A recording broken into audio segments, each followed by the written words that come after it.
walaupun dalam kondisi politik kita kalah. Saya kebetulan orang yang selalu konsisten berdakwah ke Sumatera, ke Sulawesi, ke Kalimantan, dan melihat lebih jelas bagaimana kawan-kawan kita yang tadinya di baris terdepan dalam perjuangan memperjuangkan kebenaran, dan kemudian mereka sekarang menjadi musuh. Sungguh sangat menakutkan keadaan ini. Setiap kami minal laila fatahajat bihi, tahajud malam, itu doa saya. Kapan akhirnya aku dikubur ya Allah? Menangis saya, padahal dalam doa itu saya menangis. Mengapa bangsa ini yang mayoritas Islam, tapi dari atas, dari pemimpin sampai pejabat yang ada di pedesaan, munafik terhadap agama ini? Ya Allah, lebih baik mati daripada melihat kondisi seperti ini. Tidak ada yang berani, tidak ada yang berani, tidak ada yang berani berteriak. Hanya satu orang yang kita hadapi, dan orang itu yang siang malam diserang, baik para politisi, para aktivis, ya, ketua-ketua umum partai. Satu orang ini saja tidak bisa kita kalahkan. Saya terus berpikir, ada apa ini? Bukan karena Jokowi yang kuat, bukan karena Jokowi yang kuat. Ini dia. Terlalu banyak orang munafik. Saya curiga jangan-jangan pejabat-pejabat kita ini 80% adalah golongan munafik. Adalah golongan munafik. Jadi untuk apa kita berjuang? Kalau hanya bilang ustadz, hanya bilang kiai, Allahu Akbar. Kiai ustadz disorok 1 miliar, 2 miliar, 3 miliar. Contoh itu yang perut gendut itu, yang mulutnya bicara sampai berbusa-busa itu. Dulu di barisan kita itu Haikal Hasan itu. Itu tidak ada yang berani bicara tentang dia itu. Kalau pengkhianat, tetap pengkhianat. Siapa di sini pengikut Haikal Hasan? Tunggu saya pulang, cegat saya di jalan. Dulu saya di penjara, para munafik ini berteriak, Yahya Walodi setelah di penjara ciut nyalinya. Woi, ciut bagaimana kawan? Justru saya tambah radikal, saya tambah keras. Ciut di mana? Kapan pernah ciut? Sekali tetap harimau, nggak pernah jadi kucing, nggak pernah jadi penjilat. Ini dia, yang tadinya dia dengan kami sama-sama Habibana. Inilah kalau orang, saya sudah curiga dari awal.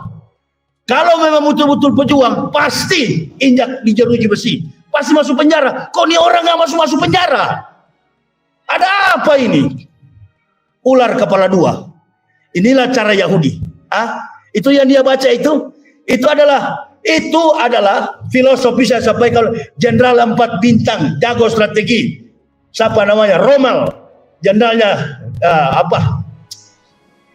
Nazi Jerman. Dia katakan, Goebbels, tangan kanan Hitler, mengatakan, lebih baik menghadapi 1000 pembunuh daripada menghadapi 1 orang pengkhianat.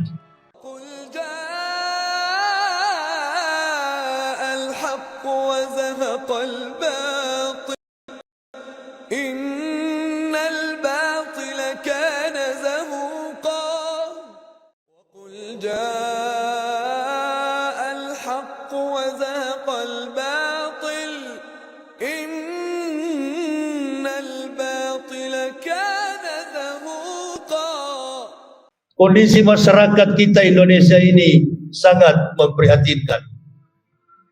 Tema yang saya berikan itu adalah menyambut kejayaan Islam. Artinya masih ada kesempatan bagi kita, walaupun dalam kondisi politik kita kalah, tetapi sebagaimana imam di seluruh dunia, ketika kita sholat Isya berjamaah, imam selalu menyampaikan ayat yang tidak asing lagi, bahwa Allah telah memberikan kemenangan, memberikan pembelaan dan kemenangan. Izaja anasrullahi wal fath. Jadi ada kemenangan, kejayaan bagi Islam di masa yang akan datang. Kondisi masyarakat kita ini dikepung dengan berbagai macam pengkhianatan. Orang-orang yang tadinya di pihak yang benar, di garis yang lurus, kemudian mereka tidak tahan. Saya ini, ibu bapak tahu sendiri bahwa kondisi kehidupan kami ini bukan asli beragama Islam. Tapi dari awal kami komitmen, sekali melangkah menegakkan Islam, sampai ke liang kubur kami akan tetap tegak memperjuangkan agama ini. Kalau bilang tawaran, banyak yang menawarkan untuk ikut-ikutan di pihak yang tidak benar. Kami prihatin dengan kondisi sekarang ini yang terjadi. Sampai hari ini kita belum mendapatkan kepastian siapa yang akan menjadi pemimpin bagi kita. Terkatung-katung, tidak ada kejelasan tentang kehidupan kita berdemokrasi, berbangsa, bernegara. Jadi kondisi kita di dalam berislam tadi, ada satu tema yang saya sempat dengar tadi dari salah satu penceramah di masjid ini. Dalam kondisi Ramadan ini kita tetap berjihad. Allahu Akbar. Inilah kesempatan bagi kita jamaah. Saya kebetulan orang yang selalu konsisten berdakwah ke Sumatera, ke Sulawesi, ke Kalimantan, dan melihat lebih jelas bagaimana kawan-kawan kita yang tadinya di baris terdepan dalam perjuangan memperjuangkan kebenaran, dan kemudian mereka sekarang menjadi musuh.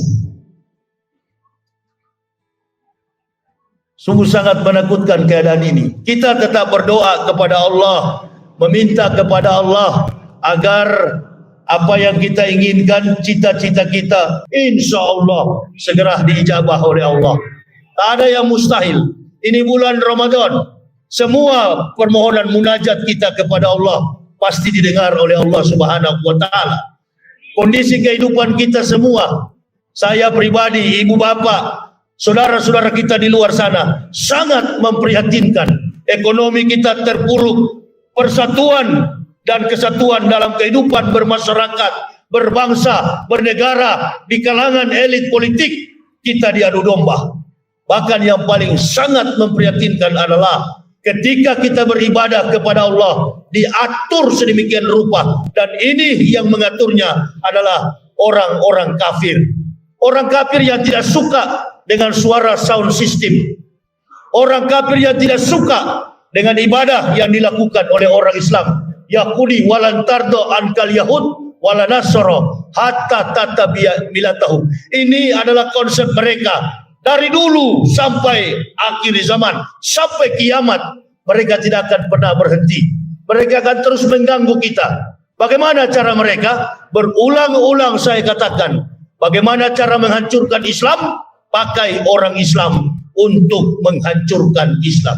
Salah satunya adalah komentar Menteri Agama Yakut Khalil Kaumas. Dia berpolitik, dia menyampaikan isu politik ibarat petinju. Ketika kita naik ring, satu petinju diikat tangannya, diikat kakinya, petinju yang lain dibiarkan untuk menghantam lawan yang telah diikat. Inilah kondisi kita. Inilah yang terjadi dalam kehidupan kita. Siapa pintar menjilat, siapa pintar berkhianat, insya Allah dia akan hidup kaya raya di negara ini. Siapa yang tidak pintar, siapa yang melawan arus, maka mereka akan terhempas. Mereka akan hancur satu demi satu. Dan ini yang kami rasakan dalam kehidupan kami. Sekalipun kehidupan kami dalam kondisi begini, untuk menyerah bagi kami tidak ada peluang sedikit pun. Kami tetap setia, kami tetap membela agama ini, karena inilah yang menyelamatkan kami. Siksa di dunia ini hanya sementara. Apa yang kita rasakan, penderitaan, makan minum, itu hanyalah hiasan. Tapi kebahagiaan di akhirat, itu yang memberikan kepada kita pandangan kehidupan untuk kita lebih setia. Nabi SAW di bulan suci Ramadan ini, al-jannatu mustaqatun ila arba'ati nafarin talil Quran wa hafidil lisanu mut'imul ji'ani wa so'imina fi syahri Ramadan. Ada 4 orang, kata Nabi SAW. Rasulullah berkata, ada 4 manusia yang dirindukan surga di bulan Ramadan. Yang pertama, al-jannatu mustaqatun ila arba'ati nafarin talil Quran. Orang yang suka membaca Al-Quran. Yang kedua, wahafidil lisan. Orang yang menjaga lisannya, kata-katanya, ucapannya. Kita tidak hanya haus menahan lapar dan menahan minum. Kita tidak hanya haus karena menahan minum dan menahan lapar karena makan. Tetapi ucapan dan kata-kata kita ini yang menjadi amal ibadah kita. Dan yang kedua adalah orang yang menjaga lisannya. Yang ketiga, orang yang berpuasa di bulan Ramadan. 3 manusia yang dilebihkan oleh Allah di bulan Ramadan. Yang pertama adalah orang yang dilahirkan, anak bayi yang dilahirkan dalam keadaan di bulan Ramadan. Semua bayi yang dilahirkan di bulan Ramadan, entah bayi orang kafir, bayi orang mukmin, semua bayi dilahirkan di bulan Ramadan mendapat berkah di bulan ini. Kemudian yang kedua, orang yang mendapat berkah di bulan Ramadan adalah mereka yang mendapatkan petunjuk di bulan Ramadan. Saya teringat ketika detik-detik terakhir, saya pernah menceritakan di masjid ini, 1 minggu sebelum saya mengucapkan kalimatullahi syahadat la ilaha illallah Muhammad Rasulullah, detik-detik terakhir, seminggu, sepekan lamanya sebelum saya mengucapkan kalimat syahadat, saya datangi satu masjid. Saya mendekati salah seorang ibu dan mengatakan kepada seorang ibu, bolehkah kira-kira saya hadir bersama-sama dengan jamaah? Kebetulan ibu itu kenal sama saya, bahwa saya bukan pimpinan di masjid, tapi saya pimpinan di gereja sebelah. Dan ibu ini berkata, Bapak sudah gila ya? Ini bukan tempat ibadah Bapak. Tidak, saya ingin ke masjid, mau rasakan bagaimana sholat. Ini belum mengucapkan syahadat, dia tolak. Tidak boleh Pak, tempat ibadah Bapak bukan di sini, di sebelah. Saya tetap masuk ke dalam halaman masjid. Datanglah beberapa ibu-ibu menyerang saya. Pak, jangan. Walaupun Bapak ingin masuk ke masjid, tidak boleh Pak. Oh, tidak boleh ya? Oke, kalau tidak boleh. Lalu pertanyaan saya kepada mereka, kamu tahu di Amerika, di Eropa, orang yang belum Islam, mereka gabung dengan orang Islam, mereka sholat sama-sama. Kapan itu terjadi Pak? Aduh, sulit saya menjelaskan. Kalian orang kampung tidak tahu. Sulit saya menjelaskan. Bahkan saya pribadi di dalam penjara, ada orang Cina yang tidak Islam, yang tidak beragama Islam, setiap kami sholat dalam penjara, dia ikut berjamaah. Ditanya oleh jamaah, Ustaz, bagaimana itu orang Cina yang tidak bisa bahasa Indonesia, tidak bisa bahasa Inggris, dia sholat dengan kita? Apakah sah sholatnya itu? Insya Allah sholatnya lebih sah daripada Muslim yang sholat subuh masih tidur itu. Dia punya sholat lebih sah. Jadi jangan berpikir bahwa perintah sholat itu hanya kepada orang Islam. Sholat itu Allah perintahkan kepada jin dan umat manusia. Manusia yang mana? Seluruh umat manusia. Yang melaksanakannya adalah mereka dicap sebagai mukmin. Yang menolak untuk sholat adalah orang-orang kafir. Beriman kepada Allah mereka mukmin, dan tidak beriman kepada Allah mereka kafir. Itulah sebabnya saya bilang jangan dilarang, biarkan dia sholat.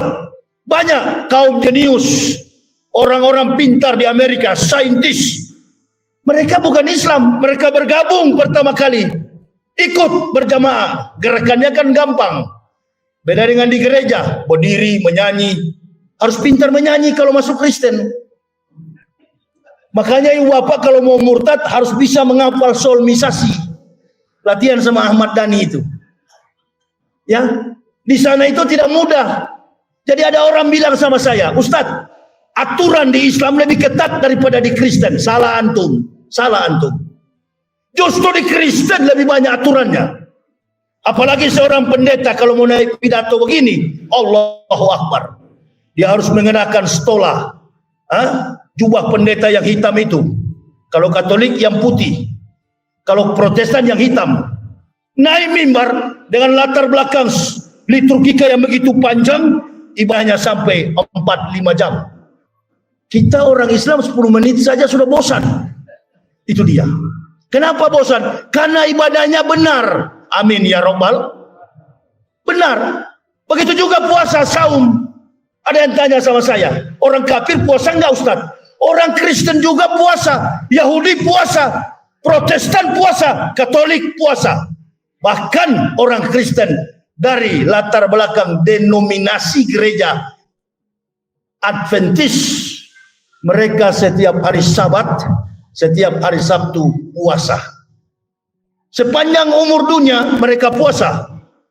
Hari Sabtu mereka beribadah dan hari itu juga mereka berpuasa. Itulah sebabnya Nabi katakan, kembalilah hai orang kafir, qul ya ayyuhal kitabi ta'alau ila kalimatin, kembali kepada kalimat yang sama dengan kami. Kenapa? Karena Rasulullah tahu mereka bukan tidak mengerti Islam, mereka memang tidak tahu Islam. Ketika mereka tahu dasar kebenaran Islam, insya Allah mereka akan masuk Islam. Dan kalau sudah yakin kepada agama ini, pasti mereka akan memperjuangkan agama ini. Alhamdulillah. Ibu bapak perhatikan, dari awal saya diundang di masjid ini, Pak Haji, dari tahun 2011 ya. Saya pertama kali datang di masjid ini dari kawan saya yang sama-sama juga mantan kafir, Samsul Arifin Nababan. Beliau juga sering ceramah di masjid ini. Beliau yang memperkenalkan saya kepada Pak Haji Mujamil, dan dari tahun 2011 sampai 2024 saya masih dalam keadaan hidup, belum mati. Kenapa belum mati? Doa orang-orang kafir supaya Yahya itu cepat mati. Dan itulah yang saya derita selama ini. Allahu Akbar. 14 rumah sakit di Indonesia sudah pernah memvonis saya ini jantung berat. Tiba-tiba hilang.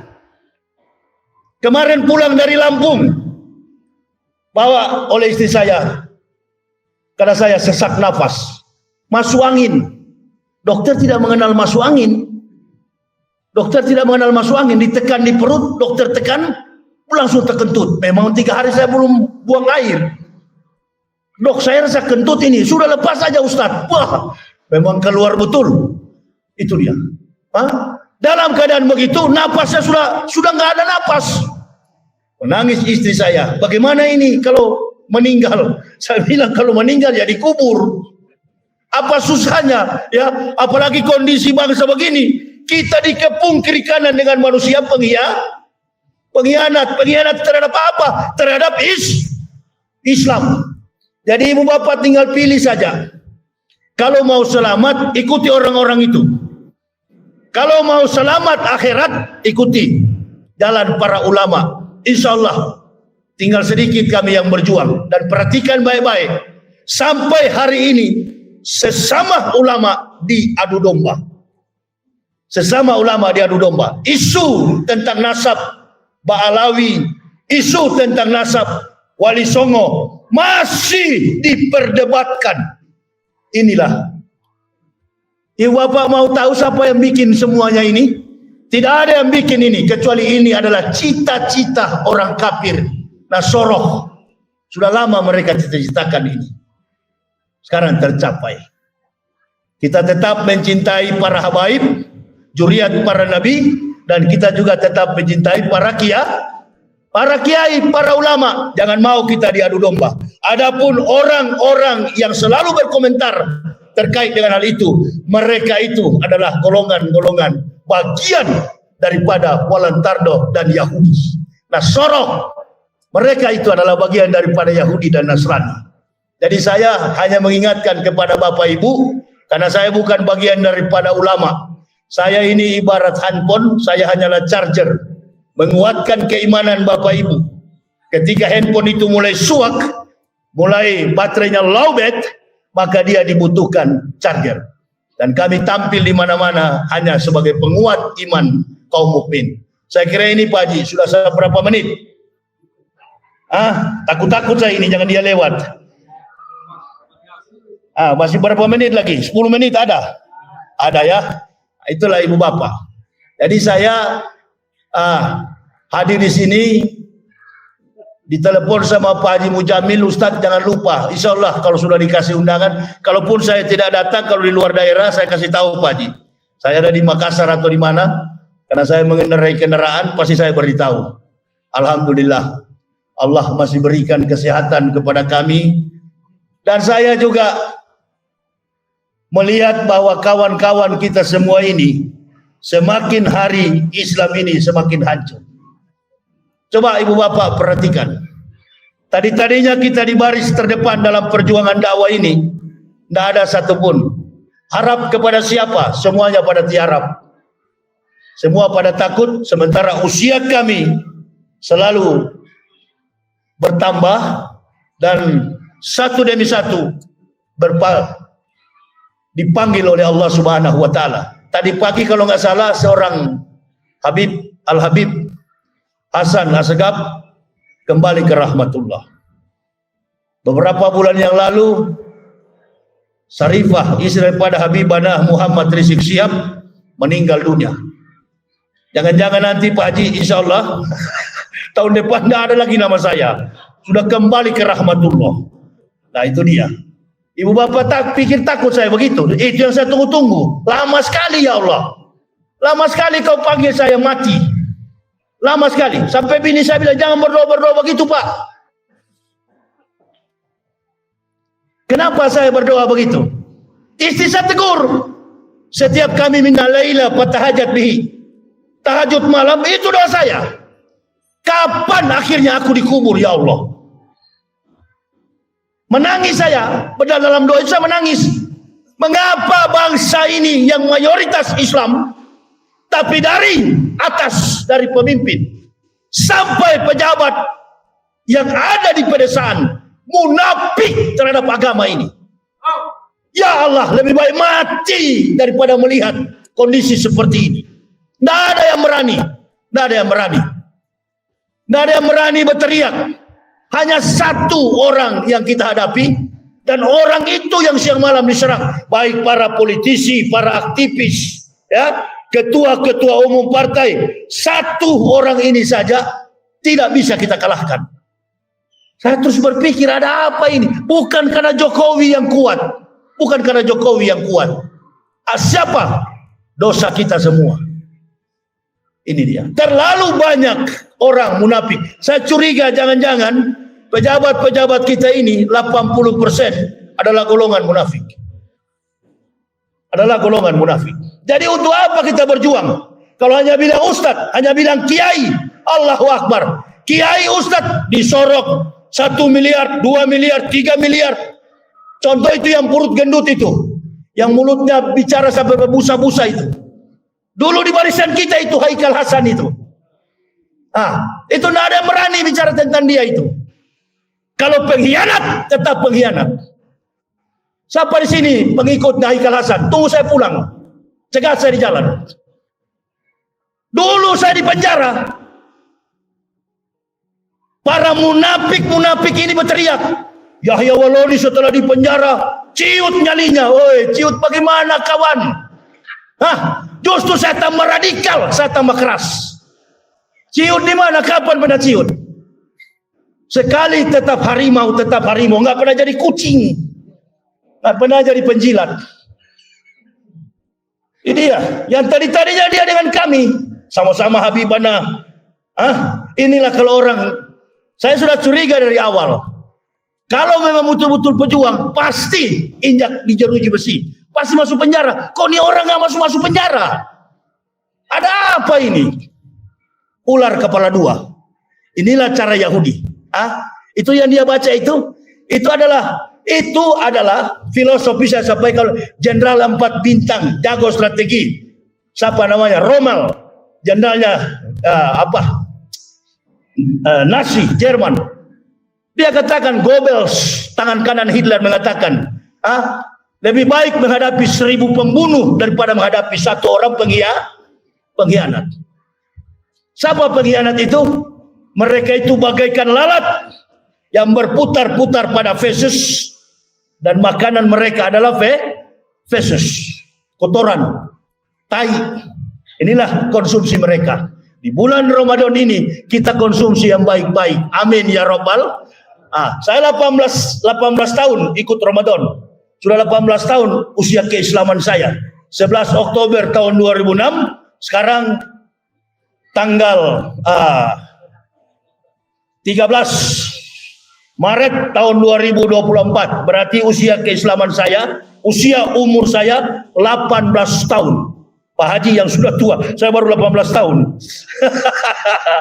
Itu yang kesana-kesana itu sudah tidak dihitung Pak Haji.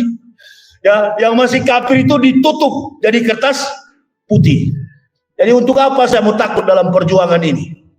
Nah, inilah ibu bapak. Orang yang tadinya berjuang bela kebenaran. Ada yang bilang begini, dulu Ustadz dengan Prabowo kan, kenapa dukung Anies? Kenapa pindah? Bukan pindah, kami tetap walking on the right track. Kami tetap pada jalur yang lurus. Mereka yang berpindah, kami tetap di jalur yang lurus. Kami nggak pernah berpindah. Anies yang datang ke jalan kami dukung Anies. Karena sesuai dengan langkah kami. Itu. Kalau kami Ustadz nggak pernah berpindah. Ustadz apa? Kiai apa? Ulama apa? Bicara A jadi B. Kalau ulama, kalau kiai A jadi A. Sampai ke liang kubur A jadi A. Nggak ada A jadi B. Nggak ada itu. Ada dulu itu munafik satu, sekarang sudah pensiun, yang pakai peci apa, ban Vespa di kepala. Dia pensiun, datang lagi satu, muka jelek itu. Ada yang satu lagi jadi menteri, mukanya jelek. Bahlul atau siapa namanya itu. Itu Bahlul. Jangan dibilang, jangan Pak, itu bahasa bahlil itu bahasa bagus. Bahlul yang betul. Begitu. Jadi kita mesti sampaikan, jangan begitu-gitu kita takut. Enggak. Insya Allah kami enggak pernah takut. Karena kalau kami ciut, agama ini dipertaruhkan. Saya dari kemana-mana sendiri, enggak pernah pakai kawan. Oleh dan sebab itu jamaah, inilah. Saya kalau datang ke sini, di mana-mana pun saya ceramah. Kemarin Kapolsek di Bandar Lampung, Masya Allah masih kencang ya Ustadz. Ya kencanglah komandan. Iya. Enggak, kita diadu domba selama ini. Seolah-olah kita bermusuhan dengan polisi. Tidak. Kita tidak pernah bermusuhan dengan polisi dan tentara. Di penjara, polisi paling hormat kalau kami para ustadz. Polisi paling hormat kalau kami para ustadz dan habaib. Apalagi kepada Habibana Muhammad Rizik Syihab. Polisi hormat. Siapa yang bawa cerita Ustadz dipukul, Habib dipukul? Enggak pernah. Mereka respect, takzim terhadap kami. Banyak Ustadz yang di dalam penjara dengan macam-macam kasus. Ada juga 3 Ustadz dalam penjara. Ya, ada 3 Ustadz dalam penjara. 2 uang palsu, upal. 1 bawa lari uang umroh. Itu di dalam penjara nggak dihormati. Nggak dihormati. Rokok 1 batang pun nggak pernah dikasih. Indomie 1 bungkus nggak pernah dikasih. Tapi kami dihormati oleh polisi. Jadi bohong selama ini kita berhasil diadu domba. Kawan-kawan polisi yang Muslim respect kepada kami. Ketemu di lift, ketemu di penjara, ketemu di tempat di ruangan istirahat. Assalamualaikum Ustadz. Mereka cium tangan kepada kami. Jadi bohong selama ini kita berhasil diadu domba. Mari kita bersatu, rapatkan barisan, bersatulah kita, terus mendoakan kebenaran ini. Tidak ada yang mustahil bagi Allah. Tidak ada yang mustahil. Sudahlah, paling gampang itu kalau mau tantang argumentasi siapa itu Haikal Hasan. Ya, jangan cari-cari uang-uang apa. Orang Indonesia dikasih makan makanan bahan dari bukan apa makanan gagasan ide katanya makan gratis dan minum susu gratis. Saya nggak suka minum susu, tapi IQ saya bagus. Orang Indonesia itu nggak perlu. Orang Indonesia itu tinggal di pedalaman, ya. Orang Indonesia tinggal di pedalaman, gampang sekali makan. Masya Allah. Ini sekarang saudara-saudara kita yang ada di Sumatera Barat, saya sering berdakwah ke sana, baru-baru menghadapi bencana. Allahu Akbar. Kita bisa datang sholat tarawih dengan baju bersih, pakaian bersih, rumah kita terlindungi. Saudara-saudara kita yang ada di Sumatera Barat sekarang mengalami masalah yang sangat pelik. mereka dihadang dengan bencana, ma asaba min musibatin illa biidznillah. Itu semua datang dari Allah. Dan yang kedua, yang paling berat lagi, saudara-saudara kita di Gaza, mereka tidak bisa melaksanakan Ramadan dengan benar, dengan baik, bahkan mau masuk ke Masjidil Aqsa pun dilarang oleh kelompok-kelompok bajingan Israel, bangsa biadab, laknatullah, Zionism. Mereka melarang untuk saudara-saudara kita beribadah di Masjidil Aqsa. Ini tanda-tandanya. Mudah-mudahan dunia ini masih panjang, ibu bapak, mudah-mudahan. Tapi melihat dari kondisi perang yang berkecamuk di dunia ini, dan kembali kepada back to the Quran, pulang kepada Al-Quran, hadis Nabi SAW, hati-hati. Jangan-jangan besok subuh kita bukan Ramadan, Pak Haji, tapi tiupan sangkakala sudah dimulai. Ini perang berkecamuk di seluruh dunia. Bukan juga perang dunia ketiga, perang penghancuran akhir zaman ini sudah mau terjadi. Saya bukan ahli akhir zaman, tapi kalau melihat dengan referensi Quran dan hadis, ini sudah menunjukkan masa ketakutan umat manusia. Berdoalah kita, perbanyaklah amal ibadah kita, mudah-mudahan Allah berikan umur panjang kepada kita. Setialah kepada kebenaran dalam kondisi kehidupan kita yang bagaimanapun. Ini saja yang bisa kami sampaikan sebagai motivasi iman, dan saya akan melanjutkan ceramah di Masjid Al-Ikhlas yang ada di Keranggan. Jadi saya habis dari sini ikuti 8 rakaat tarawih dan langsung ceramah di Keranggan. Saya kira ini saja yang bisa kami sampaikan. Perkuatlah keimanan kita, taatlah kepada ulama. Innal ulama warasatul anbiya. Ulama itu adalah pewaris Nabi.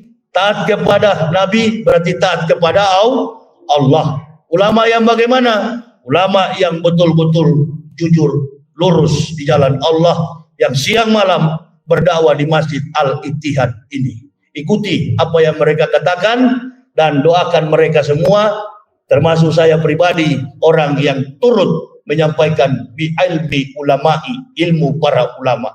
4 manusia yang menertibkan dunia ini, bi ilmi ulama'i, bi adlil umara, bi saqawatil aqniya, bi da'watil fuqara'i. Barakallah. Terima kasih atas segala perhatiannya. Mohon maaf atas segala kekurangan kami. Usikum manafsi bitaqwallah. La ilaha illa huwa 'alallahi falyatawakkalul mu'minun. Wassalamu alaikum warahmatullahi wabarakatuh.